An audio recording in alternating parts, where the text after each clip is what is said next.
तो आज हम पढ़ेंगे issue of shares. Issue of shares means selling of shares to public. जब कंपनी क्या करती है, अपने शेयर्स को सेल करती है, किसको? पब्लिक को। इस प्रोसेस को कहा जाता है इशू ऑफ शेयर्स। अब companies issues he shares in 3 types. Company अपने शेयर्स 3 टाइप्स में बेचती है। कितने टाइप्स में बेचती है? 3 टाइप्स में। वो टाइप्स क्या है सर? पहला टाइप्स होता है इशू एट पार। इशू किस पे करना? पार पे। दूसरा टाइप होता है इशू एट डिस्काउंट और तीसरा टाइप्स होता है इशू एट प्रीमियम। जैसे कि हम कोई चीज़ खरीदते हैं या कोई चीज़ बेचते हैं तो 3 ही टाइप में बेची जा सकती है कोई भी चीज़। या तो उसको अपनी वैल्यू पे बेच दिया जाए, या तो उसकी वैल्यू कम करके बेचा जाए, या तो उसकी वैल्यू बढ़ाकर बेचा जाए। तो इसी को कहते हैं इशू एट पार। अगर कोई भी चीज़ की वैल्यू जैसे कि 10 रुपीज़ है और उसे क्या किया जाए, 10 रुपीज़ में सेल कर दिया जाए, तो इसे क्या कहेंगे हम? Issue at par. जैसे देखिए, हमारे शेयर्स की कीमत कितनी थी? 10 रुपीज़। हमने उसे कितने में बेचा? 10 रुपीज़ में। तो ये क्या हुई? जितनी वैल्यू थी उसी में हमने क्या कर दिया है? सेल आउट कर दिया। तो इसे हम कहेंगे इशू एट पार। जैसे हमारी चीज़ की वैल्यू शेयर्स की थी कितनी सर? 10 रुपीज़। अब हम क्या कर रहे हैं? इसको इसके वैल्यू से कम करके बेच रहे हैं। जैसे कि 9.5 रुपीज़ में हमने क्या किया है? अब सेल कर रहे हैं। तो इस इशू को हम क्या कहेंगे? इस इशू को हम पार नहीं कह सकते क्योंकि ये अपने वैल्यू पे सेल नहीं हुई है, वैल्यू से कम करके सेल की गई है। तो इसे हम कहेंगे इशू एट डिस्काउंट। तो अब इशू एट प्रीमियम क्या होता है ये जान लेते हैं। जैसे कि हमारे शेयर्स की कीमत थी 10 रुपीज़ और हमने क्या किया? इसको अपनी वैल्यू से बढ़ाकर बेच दिया 10.5 रुपीज़ में। 0.5 हमने क्या किया? अमाउंट बढ़ा दिया। तो इसे क्या कहेंगे? Issue at premium. तो कंपनी 3 टाइप पे क्या करती है? इशू करती है। Issue at par, issue at discount, issue at premium. Discount पे जब इशू करती है तो उसे क्या होता है? लॉस होता है। प्रीमियम पे जब इशू करती है तो उसे क्या होता है? इनकम होती है। देखते हैं कि स्टेप कितने होते हैं। There are 3 step of issue of shares. कितने स्टेप हैं? 3 स्टेप होते हैं। किसके? इशू ऑफ शेयर्स के। शेयर्स को बेचने के 3 स्टेप होते हैं। कंपनी 3 स्टेप में अपने शेयर्स क्या करती है? बेचती है। पहला स्टेप होता है ई, जिसे हम क्या कहेंगे? एप्लीकेशन। जब कंपनी अपने शेयर्स बेचती है तो पब्लिक को क्या करना होता है कि कंपनी को एप्लीकेशन देना पड़ता है कि कितने हजार शेयर्स पब्लिक परचेस करना चाहती है। जैसे कि अगर कंपनी क्या कर रही है? 10,000 शेयर्स इशू कर रही है। कितना इशू कर रही है? 10,000 शेयर्स। तो ऐसा नहीं हो सकता है कि पब्लिक को भी 10,000 शेयर्स क्या हो? चाहिए हो। कभी कभी क्या हो सकता है कि पब्लिक को 10,000 शेयर से कम चाहिए होंगे, या तो ज़्यादा चाहिए होंगे, या तो 10,000 चाहिए होंगे। तो ये कंपनी को कैसे मालूम पड़ेगा कि पब्लिक को कितना हजार शेयर्स चाहिए? इसके लिए उन्हें क्या करना होगा? कंपनी को एप्लीकेशन देना होगा। और एप्लीकेशन के साथ क्या देना होगा? चेक। एक एप्लीकेशन दिया जाएगा और उसके साथ क्या दिया जाएगा? चेक। उस शेयर का अमाउंट उन्हें देना पड़ेगा। तो पहला स्टेप क्या होता है? एप्लीकेशन। सेकेंड स्टेप क्या होगा? अलॉटमेंट। अलॉटमेंट क्या होता है कि कंपनी ने आपका एप्लीकेशन देखा और आपके जो शेयर्स थे कंपनी के देने लायक थे, मतलब आपने उस कंपनी के लिमिट के हिसाब से शेयर्स कॉल किए, तो कंपनी क्या कर देगी? आपको शेयर्स दे देगी। तो जब आपको कंपनी शेयर्स दे देगी उस स्टेप को बोला जाता है अलॉटमेंट। इसके बाद क्या होगा? कॉल्स। कंपनी क्या करेगी? कॉल्स। अपने जो बचे हुए पैसे हैं वो किस में मंगाएगी? कॉल्स में। बट कॉल्स में क्या होता है? 3 कॉल्स होते हैं। First call, second call and third call. Company कभी कभी क्या होता है? फर्स्ट कॉल में पैसे मंगा लेती है। अगर कंपनी को एक कॉल में नहीं मंगाना है तो सेकंड कॉल में भी मंगाएगी, या फिर तीनों कॉल के लिए जाएगी। हर एक क्वेश्चन में ऐसा नहीं होगा आपको कि तीनों कॉल होंगे। कभी कंपनी क्या करेगी? फर्स्ट कॉल में पैसा मंगाएगी, कभी सेकंड कॉल में, या फिर कभी तीनों कॉल का यूज होगा। तो अगर आप देखेंगे तो मेजर हमारे पास 3 ही स्टेप होता है, A, B and C, 1, second and third. पहला होगा एप्लीकेशन, दूसरा होगा अलॉटमेंट एंड तीसरा होगा कॉल्स। कॉल्स में 3 होंगे, first call, either second call, either third call. It is optional. 3 he call होंगे, या फिर एक कॉल होंगे।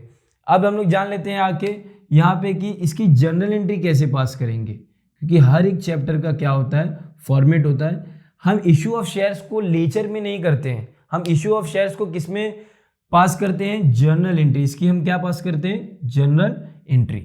तो हमको जानना होगा कि इस स्टेप की कितनी जर्नल एंट्री होगी। हर एक स्टेप की 2 एंट्री होगी, एप्लीकेशन की भी 2 एंट्री होगी, अलॉटमेंट की भी आपको 2 एंट्री पास करना है, एंड कॉल्स की भी कितनी एंट्री पास करना है, 2। एप्लीकेशन की पहली एंट्री जो होगी उसे हम कहते हैं पेमेंट। आप एप्लीकेशन की पहली एंट्री कौन सी पास करेंगे, पेमेंट। क्योंकि मैंने आपको जब यहाँ बताया था कि एप्लीकेशन कंपनी को हम नहीं देंगे, एप्लीकेशन के साथ क्या देंगे, चेक। तो आप देखिए पहले कंपनी के पास एप्लीकेशन के साथ क्या आ रहा है, चेक आ रहा है, मतलब कंपनी क्या कर रही है, पेमेंट रिसीव कर रही है। तो इसलिए एप्लीकेशन में सबसे पहले की एंट्री किसकी होती है, पेमेंट। कंपनी पहले क्या करेगी, पैसा रिसीव्ड करेगी। तो हम किसकी एंट्री पास करेंगे, पेमेंट की। अब जब कंपनी पेमेंट रिसीव कर लेगी तो उसे क्या करेगी, अपना शेयर्स का कैपिटल बना लेगी।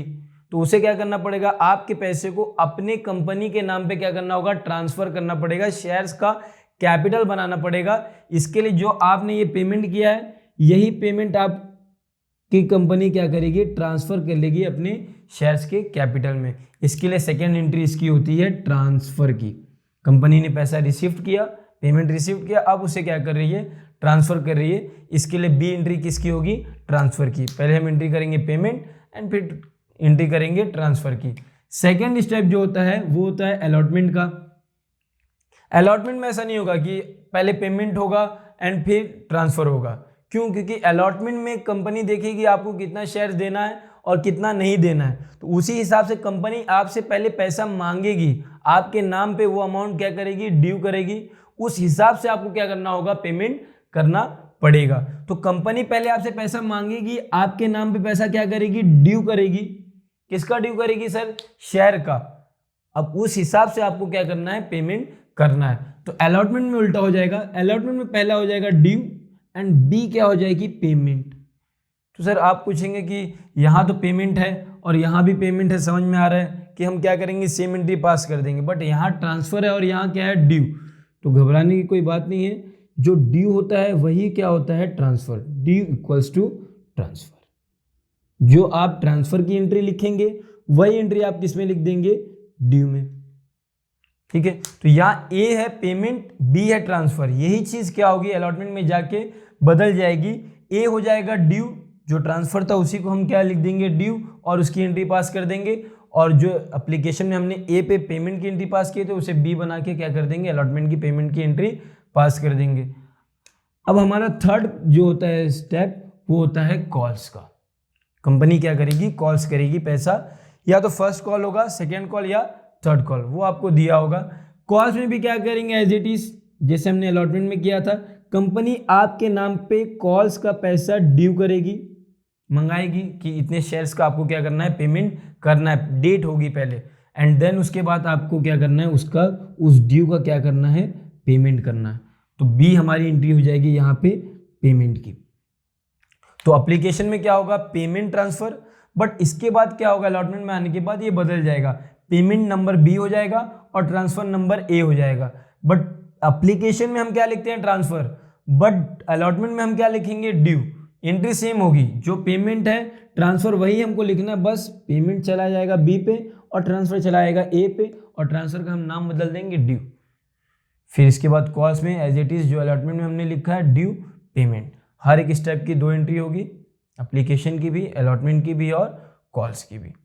ठीक है, मतलब क्या होता है कि पहले आपकी डेट आएगी, जैसे कि अलॉटमेंट है ना, तो एक मंथ के बाद अगर पेमेंट करना है तो उस मंथ की पहले डेट आएगी। अगर जैसे आपको 5 अप्रैल को पे करना है, जो कि अभी 10 दिन बाद है, तो वो डेट आएगी, तब आप क्या करेंगे, पेमेंट करेंगे। तो वही होता है ड्यू, कि आपको कंपनी पहले क्या करेगी, लेटर भेजेगी कि आपका 5 अप्रैल को अमाउंट क्या हो गया, ड्यू हो गया है। ड्यू मतलब आपको अगर सिंपल बोला जाए तो उसको बोलते हैं बकाया होना, बाकी होना। तो अमाउंट आपका बाकी होगा, जो अमाउंट आपके लेटर पे आएगा ये बाकी है, तो उसका आपको क्या करना होगा, पेमेंट करना होगा, जो कि एप्लीकेशन में ऐसा नहीं होता। एप्लीकेशन में पहले से तय होता है कि इतने शेयर्स का आपको इतने हिसाब से पैसा देना है, इसलिए पब्लिक क्या करती है, पहले पेमेंट करती है और ट्रांसफर, जो कि अलॉटमेंट में ऐसा नहीं होता है। अलॉटमेंट में आपकी डेट आएगी, ड्यू होगा पेमेंट, एंड देन उसके बाद आपको पे करना है। जैसे कि आप घर पे लाइट यूज़ करते हैं, तो आप क्या करते हैं, पहले मंथ पूरे लाइट यूज़ करते हैं, देन आपका डेट होती है बिल की, वो आपके पास आती है एंड देन वो क्या करते हैं, आप पे करते हैं। तो इसको ही कहते हैं ड्यू, कि जब आपका एप्लीकेशन का टाइम चला जाएगा, अलॉटमेंट का टाइम आएगा, तो कंपनी क्या करेगी, अलॉटमेंट का डेट बताएगी कि इस डेट पे आपको क्या करना है, पेमेंट करना है। तो वो डेट आएगी एंड देन उसके बाद आप क्या करेंगे, पेमेंट करेंगे। इसको कहते हैं हम ड्यू।